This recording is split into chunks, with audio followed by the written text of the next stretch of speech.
আউযুবিল্লাহি মিনাশ শাইতানির রাজিম বিসমিল্লাহির রহমানির রহিম। পরম করুণাময় অসীম দয়ালু আল্লাহর নামে শুরু করিতেছি। আসসালামু আলাইকুম। আজকে share analysis sector financial institution part 2 নিয়ে কথা বলবো। আগের ভিডিওতে আমি পার্ট 1 নিয়ে কথা বলছি, 1 থেকে 8টা শেয়ার। আজকে পরবর্তী 8টা শেয়ার নিয়ে কথা বলবো। আজকের যে আলোচনা প্রথম শেয়ারটা হলো আইসিবি। এটা বি গ্রুপের শেয়ার।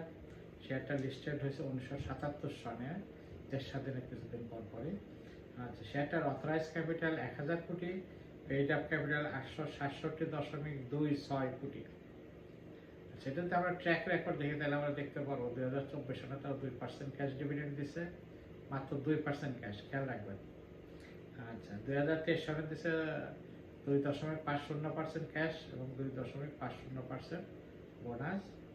2022 সনে 5% ক্যাশ এবং 5% বোনাস। 2021 সনে 11% ক্যাশ এবং 2020-এ 5% ক্যাশ এবং 5% বোনাস। আচ্ছা, প্রতি বছর তারা কিছু কিছু দিয়ে যাচ্ছে। আগে একটু ভালো অবস্থা ছিল, এখন তাদের অবস্থা খুবই খারাপ। আচ্ছা, এটা যদি আমরা কোয়ার্টারলি ইনকাম দেখি তাহলে আমরা দেখব প্রথম কোয়ার্টারে তারা লস করছে 87 পয়সা, দ্বিতীয় কোয়ার্টারে তারা লস করছে 49 পয়সা এবং তৃতীয় কোয়ার্টারে তারা লস করছে 1 টাকা 86 পয়সা। 3টা কোয়ার্টারে তারা লস করছে, খেয়াল রাখবেন। আচ্ছা, শেয়ারটার লাস্ট ক্লোজিং প্রাইস গেছে 44 টাকা 30 পয়সা, 44.30। এটা যদি আমরা শেয়ার ডিস্ট্রিবিউশন দেখি তাহলে দেখব স্পন্সরদের কাছে শেয়ার আছে 69.20, প্রায় 70%। গভর্নমেন্টের কাছে আছে 27%, ইনস্টিটিউশন 1.57, ফরেন ইনভেস্টমেন্ট নাই এবং পাবলিক হোল্ডিং হলো 2.2। খুবই খারাপ অবস্থা পাবলিক হোল্ডিং এবং ইনস্টিটিউশন, কারণ হলো স্পন্সর এবং গভর্নমেন্টের কাছে তারা সব শেয়ার হোল্ড করে রাখছে, প্রায় 97% শেয়ার তাদের কাছে আছে। আচ্ছা, পরবর্তীতে শেয়ারটা হলো আইডিএলসি। এটা এ গ্রেড শেয়ার। শেয়ারটা লিস্টেড হয়েছে 1992 সনে। শেয়ারটার অথরাইজ ক্যাপিটাল 1000 কোটি, পেইড আপ ক্যাপিটাল 436.48 কোটি। আচ্ছা, এটা যদি আমরা ট্র্যাক রেকর্ড দেখি তাহলে দেখবো এদের ট্র্যাক রেকর্ড খুবই ভালো। 2024 সালে তারা 15% ক্যাশ ডিভিডেন্ড দিচ্ছে, 5% বোনাস। 2023-এ দিচ্ছে 15% ক্যাশ, 2022-এ 15% ক্যাশ, 2021-এ 15% ক্যাশ এবং 5% বোনাস এবং 2020-এ 15% ক্যাশ এবং 15% বোনাস। তাহলে প্রতি বছরে তারা 15% বা তার বেশি হারে ডিভিডেন্ড এবং বোনাস দিয়ে যাচ্ছে। ট্র্যাক রেকর্ড খুবই ভালো। আচ্ছা, এতে তো কোয়ার্টারলি ইনকাম দেখে তাহলে দেবো প্রথম কোয়ার্টারে তাদের ইনকাম হলো 85 পয়সা। আইসিবি লস দিচ্ছে 87 পয়সা, এদের লাভ হয়েছে 85 পয়সা। দ্বিতীয় কোয়ার্টার তাদের লাভ হলো 96 পয়সা। তৃতীয় কোয়ার্টার লাভ হলো 1 টাকা 21 পয়সা এবং ইয়ার এন্ডে লাভ করছে তারা 4 টাকা 82 পয়সা। 4 টাকা 82 পয়সা লাভ করে তারা কিন্তু আপনাকে 2 টাকা দিয়ে দিচ্ছে, খেয়াল রাখবেন। এবং তাদের ট্র্যাক রেকর্ড খুবই ভালো। আমরা যদি শেয়ার ডিস্ট্রিবিউশন আছে, লাস্ট ক্লোজিং প্রাইস গেছে 30 টাকা 40 পয়সা। 30 টাকা 40 পয়সা দিয়ে যদি আপনি 2 টাকা পান, খুবই ভালো পাবেন বলে আমি মনে করি। আচ্ছা, এখানে আপনি 5টা শেয়ার পাবেন 30 টাকা হিসেবে। 5টা শেয়ার বিক্রি করলে 150 টাকা হয়, 150 টাকা, এবং আর পাবেন 1.5 টাকা, তাহলে 151 টাকা পাবেন। খুবই ভালো অবস্থা। আচ্ছা, এটা যদি আমরা শেয়ার ডিস্ট্রিবিউশনটা দেখি তাহলে দেখবো স্পন্সরদের কাছে আছে 56.66, 56.66, মানে প্রায় 57% শেয়ার তাদের কাছে আছে। গভর্নমেন্ট হোল্ডিং নাই, ইনস্টিটিউশন হোল্ডিং 28.12, প্রায় 30-এর কাছাকাছি। খেয়াল করুন, কম্বিনেশন খুবই ভালো। আচ্ছা, এটা ফরেন ইনভেস্টমেন্ট আছে, হোল্ডিং আছে 0.37 এবং পাবলিক হোল্ডিং আছে 14.85। তার পরবর্তী শেয়ারটা হলো আইএলএফএসএল। জেড গ্রুপের শেয়ার। শেয়ারটা লিস্টেড হয়েছে 2007 সনে। আচ্ছা, অথরাইজ ক্যাপিটাল 300 কোটি, পেইড আপ ক্যাপিটাল 221.81। এদের ট্র্যাক রেকর্ড খুবই খারাপ। 2024 থেকে 2020 এই 5 বছর তারা কোনো ডিভিডেন্ড দেয় নাই, কোনো বোনাস দেয় নাই, কোনো রাইট শেয়ার তারা এসব করে নাই। No bonus, no dividend, no right, মানে একদম ক্লিন। আচ্ছা, তাদের যদি আমরা ট্র্যাক রেকর্ডটা দেখি, কোয়ার্টার ইনকাম দেখি তাহলে আমরা দেখবো প্রথম কোয়ার্টারে তারা লস দিচ্ছে 1 টাকা 86 পয়সা, দ্বিতীয় কোয়ার্টারে তারা লাভ করছিল 34 পয়সা, তৃতীয় কোয়ার্টার লস দিচ্ছে তারা 1 টাকা 5 পয়সা। তাহলে 3 কোয়ার্টারে মধ্যে এক কোয়ার্টারে 34% লাভ করছে এবং 2 কোয়ার্টারে তারা লস করছে এবং লসের পরিমাণটা বেশ বড়, 1 টাকা 86 পয়সা এবং 1 টাকা 5 পয়সা। সেটা লাস্ট ক্লোজিং প্রাইস গেছে 3 টাকা 30 পয়সা, দেখেন 10 টাকা শেয়ার 3 টাকা 30 পয়সা, খুবই খারাপ অবস্থা। আচ্ছা, এই যদি আমরা শেয়ার ডিস্ট্রিবিউশন দেখি তাহলে আমরা দেখব স্পন্সরদের কাছে আছে 41.54, খুব ভালো হোল্ডিং। ইনস্টিটিউশন গভর্নমেন্ট নাই, ইনস্টিটিউশন 22.82, ভালো অবস্থা। ফরেন ইনভেস্টমেন্ট 0.01 এবং পাবলিক হোল্ডিং হলো 35.6তে। হোল্ডিংয়ের ডিস্ট্রিবিউশনটা খুব ভালো আছে, কিন্তু ট্র্যাক রেকর্ড খুবই খারাপ এবং তাদের কোয়ার্টারি ইনকামও খুব খারাপ, যার জন্য এসব শেয়ার কিনতে সাবধান। তার পরবর্তী শেয়ারটা হলো আইপিডিসি, এ গ্রেড শেয়ার, ক্যাটাগরি এ, ভালো শেয়ার। শেয়ারটা 2006 সনে লিস্টেড হয়েছে। আর সাথরাইজ ক্যাপিটাল 800 কোটি, পেইড আপ ক্যাপিটাল 399.65, মানে 390 কোটি টাকা। আচ্ছা, এদের ট্র্যাক রেকর্ডও ভালো, 2024 সনে তারা ক্যাশ ডিভিডেন্ড দিয়েছে 5% এবং বোনাস 5%, 2023 সনে ক্যাশ 5%, বোনাস 5%, 2022 সনে 10% ক্যাশ, 2021 সনে 12% ক্যাশ এবং 2020 সনে 10% ক্যাশ। এই দিক থেকে ট্র্যাক রেকর্ড ভালো, মোটামুটি সন্তোষজনক, কিন্তু তাদের কোয়ার্টারলি ইনকাম খুব খারাপ। তাদের প্রথম কোয়ার্টারে লাভ হয়েছে মাত্র 5 পয়সা, দ্বিতীয় কোয়ার্টারে 22 পয়সা, তৃতীয় কোয়ার্টারে 12 পয়সা, তাদের 5 পয়সা 22 পয়সা 27 পয়সা এবং 12 পয়সা 39 পয়সা, এবং ইয়ার এন্ডে তাদের প্রফিট হয়েছে সাকল্যে 93 পয়সা। 93 পয়সা প্রফিট করে আপনাকে কিন্তু 1 টাকা দিয়ে দিয়েছে, তাহলে বাকি 7 পয়সা কোথেকে পাইল? চুরি করছে না, তারা তাদের আগে যে রিজার্ভের টাকা যেটা ছিল সেখান থেকে টাকা থেকে আইনে তারা শেয়ার হোল্ডারকে দেওয়ার চেষ্টা করছে এবং দেশে তারা তাদের গুডউইল ধরে রাখার চেষ্টা করছে। আচ্ছা, এখানে শেয়ারটার লাস্ট ট্রেডিং প্রাইস গেছে 15 টাকা 60 পয়সা। 15 টাকা 60 পয়সা দিয়ে যদি আপনি 1 টাকা পান, খারাপ পান না, ভালো পান। যার জন্য এই দিক থেকে হিসাব করলে দামের তুলনায় শেয়ারটা কেনা যেতে পারে।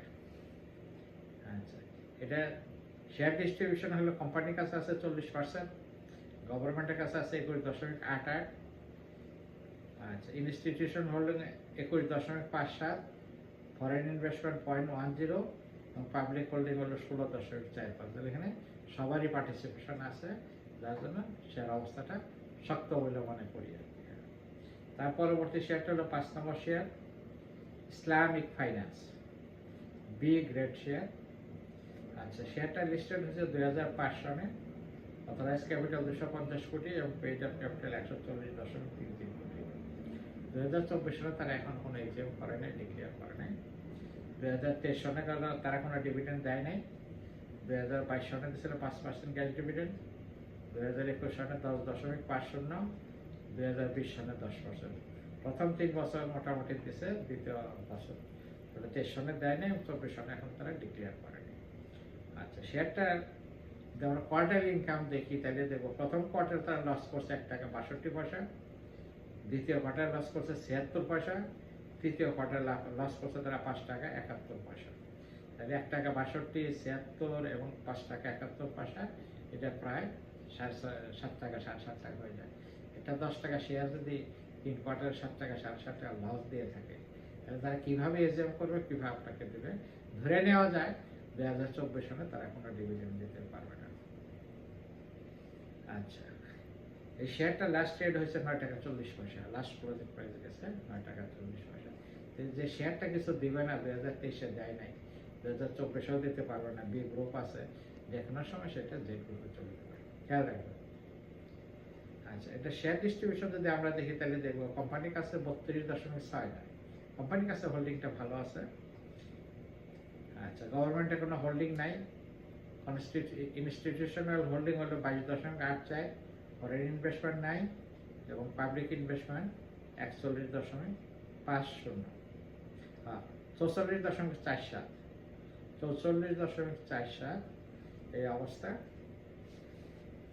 তার পরবর্তী শেয়ারটা হলো Lanka Bangla finance, A grade share.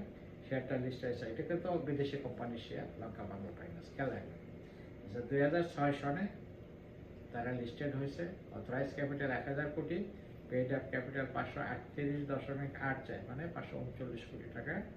আচ্ছা, 2024 সনের জন্য তারা এখন এজিএম ডিক্লেয়ার করে নাই। তারপরে তাদের ট্র্যাক রেকর্ড আগে যা আছে ভালো, সন্তোষজনক। 2023 সনে 10% ক্যাশ, 2022 সনে 10% ক্যাশ, 2021 সনে 10% ক্যাশ এবং 2020 সনে তারা দিয়েছিল 12% ক্যাশ। ঠিক আছে, চারটা রেকর্ডই ঠিক আছে তাদের। এখন তো আমরা কোয়ার্টারলি ইনকাম দেখি, তাইলে দেখব তারা প্রথম কোয়ার্টার তাদের লাভ হয়েছে 15 পয়সা, দ্বিতীয় কোয়ার্টার লাভ হয়েছে 5 পয়সা, তৃতীয় কোয়ার্টার লাভ হয়েছে 46 পয়সা। তাহলে 15 পাশে 20 আর 46 66 পয়সা 9 মাসে লাভ করছে। তাহলে 10 মাসে তারা লাভ করবে। যদি 1 টাকাও লাভ করে থাকে, আপনাকে কি দিবে? কিছু দিবে? আমার তো মনে হয় না। দিলেও হয়তো 5% দেবে, 50 পয়সা দিল, 50 পয়সা তাদের কাছে থাকলো। এই অবস্থা আর কি। যার জন্য তারা এজিএম মানে ইয়ারলি তারা ডিক্লেয়ার করতে পারে না তারা কি করবে কি করবে। আচ্ছা, শেয়ারটা ক্লোজিং প্রাইস হইল 16 টাকা 20 পয়সা। এটা কম দামে আছে, ভালো কথা। 16 টাকা 20 পয়সা দিয়ে যদি আপনি 1 টাকা পান, খারাপ না। তারপরে দুর্বল ভিত্তিক শেয়ার। আচ্ছা, এটা কোম্পানির কাছে আছে 33.55, গভর্নমেন্টের কাছে নাই। ইনস্টিটিউশন হোল্ডিং হলো 24.45, ফরেন হোল্ডিং হলো 0.50 এবং পাবলিক হোল্ডিং হলো 41.50। খেয়াল করুন, পাবলিক হোল্ডিংয়ের পরিমাণটা একটু বেশি, ইনস্টিটিউশন তুলনামূলকভাবে একটু কম। তার পরবর্তী শেয়ারটা হলো মাইডাস ফাইন্যান্স। তারা 2024 সনে কোনো, আচ্ছা, শেয়ারটা বর্তমানে বি গ্রেডে আছে। 2024 সনে তারা কোনো ডিভিডেন্ড ডিক্লেয়ার করে নাই। 2023 সনে ছিল 0, 2022 সনে দিয়েছে 1.50 এবং 2021 সনে 1% ক্যাশ এবং 1% বোনাস। লজ্জা থাকা দরকার। 1% বোনাসে কত? 10 পয়সা এবং একটা শেয়ার, 100 শেয়ারে একটা শেয়ার। যার 50টা আছে সে পাবে না আদা, যার কম আছে সে পাবে না। এই অবস্থা। আচ্ছা, 2020 সনে যারা দিছে, আচ্ছা 2020 সনে দিছে 2.5% ক্যাশ এবং 2.5% বোনাস। তাহলে শুরু থেকেই তাদের অবস্থাটা ভালো না। হ্যাঁ, তাদের অবস্থাটা ভালো না, বি কেয়ারফুল। আচ্ছা, এদের দেখা যায় আমরা 3টা কোয়ার্টার যদি দেখি, তাই 3টা কোয়ার্টারে তারা লস করছে। প্রথম কোয়ার্টারে লস করছে 1 টাকা 2 পয়সা, দ্বিতীয় কোয়ার্টারে লস করছে 1 টাকা 59 পয়সা, তৃতীয় কোয়ার্টারে লস করছে 43 পয়সা। তাই 1 টাকা 2 টাকা, প্রায় 3 টাকা লস করছে 3 কোয়ার্টারে। 10 টাকা শেয়ারে 3 টাকা যদি লস করে থাকে, তাহলে আপনাকে কি দিবে? কিছু দেবে না, আপনাকে কিছুই দিবে না। তাহলে আপনার কেন শেয়ারটা কিনতে চান আমাকে বলেন দেখি। আচ্ছা, এটা লাস্ট ক্লোজিং প্রাইস গেছে 8 টাকা 50 পয়সা। এটা শেয়ার ডিস্ট্রিবিউশন দেখি, ভালো অবস্থা। স্পন্সরদের কাছে আছে 38.36, গভর্নমেন্টের কাছে শেয়ার নাই। ইনস্টিটিউশন আছে 26.28, ফরেন ইনভেস্টমেন্ট 0.42 এবং পাবলিক হোল্ডিং হলো 34.94। সর্বশেষ শেয়ারটা হলো NHFIL, ন্যাশনাল হাউজিং। আচ্ছা, শেয়ারটা হলো এ গ্রেড শেয়ার, 2009 লিস্টেড হয়েছে। 200 কোটি অথরাইজ ক্যাপিটাল এবং 117 কোটি হলো পেইড আপ ক্যাপিটাল। কম আছে, শেয়ারটা ছোট। আচ্ছা, 2024 সনের জন্য তারা এখনো কোনো এজিএম ডিক্লেয়ার করে নাই, কোনো ডিভিডেন্ড ঘোষণা করে নাই বা বোনাস ঘোষণা করে নাই। কিন্তু বাকি ট্র্যাক রেকর্ড তাদের ভালো। 2023 সনে তারা দিচ্ছে 10% ক্যাশ ডিভিডেন্ড, 2022 সনে 15%, 2021 সনে 15%, 2020 সনে 15%। আচ্ছা, আগের 4টা বছরই ভালো গেছে, এই বছর এখন কী করে আমরা জানি না। আচ্ছা, এটাকে আমরা কোয়ার্টারলি ইনকাম দেখি, তাহলে দেখবো যে কোয়ার্টারলি ইনকাম তাদের সন্তোষজনক না। প্রথম কোয়ার্টারে তাদের লাভ করছে 30 পয়সা, দ্বিতীয় কোয়ার্টারে লাভ করছে 29 পয়সা, তৃতীয় কোয়ার্টারে লাভ করছে তারা 31 পয়সা। 29, 30, 31। ঠিক আছে, সেই হিসেবে তাদের লাভ হয়েছে 90 পয়সা। 3 মাসে লাভ হচ্ছে তাদের 90 পয়সা, সেটা সন্তোষজনক না। এটাতে আমরা লাস্ট ক্লোজিং প্রাইস গেছে 24 টাকা 30 পয়সা। ঠিক আছে, 24 টাকা বিনিয়োগ করে 1 টাকা পান, ভালো কথা। যদি দামে ইনক্রিজ হয় সেটা হতে পারে। আচ্ছা, শেয়ার হোল্ডিংটা দেখবো, স্পন্সরদের কাছে আছে 50.57, অর্ধেকের বেশি শেয়ার স্পন্সরদের কাছে আছে। আচ্ছা, গভর্নমেন্টের কাছে আছে 9.34, ইনস্টিটিউশনাল হোল্ডিং হলো 11.61, ফরেন ইনভেস্টমেন্ট নাই এবং পাবলিক ইনভেস্টমেন্ট 28.4। আচ্ছা, একটা শেয়ারের ভিতরে যদি আমি অনলাইন করতে চাই তাহলে আমরা দেখবো এখানে ফার্স্ট প্রেফারেন্স দিতে হয় আমাদেরকে আইডিএলসিতে, সেকেন্ড প্রেফারেন্স দিতে হয় আইপিটিসিতে, থার্ড হইল লঙ্কা বাংলা, ফোর্থ হলো ন্যাশনাল হাউস। আচ্ছা, একটা শেয়ারের ভিতরে 4টা শেয়ারকে আমরা বিবেচনায় রাখতে পারি, বাকি 4টা শেয়ারের অবস্থা মৌলভিত্তি খুবই দুর্বল, বিশেষ করে আইসিবির অবস্থা খুবই খারাপ, তারপর ILFSL এর অবস্থা একদম শূন্য, ইসলামিক ফাইন্যান্সের অবস্থাও খুবই খারাপ, তারপরে মাইডাস ফাইন্যান্সের অবস্থাও খুবই খারাপ। এখন বি আছে, দুদিন পরে জেড গ্রুপে চলে যাবে। আমার আলোচনা শুধু আপনাদেরকে সচেতন করা, আপনারা কি কিনবেন না কিনবেন সেটা আপনার ইচ্ছা। এখানে যে 8টা শেয়ার নিয়ে আলোচনা করলাম, আপনাকে পোর্টফোলিও সাজাতে সহজ হবে। আপনার টাকা আপনি কোথায় বিনিয়োগ করবেন আপনি ভালো।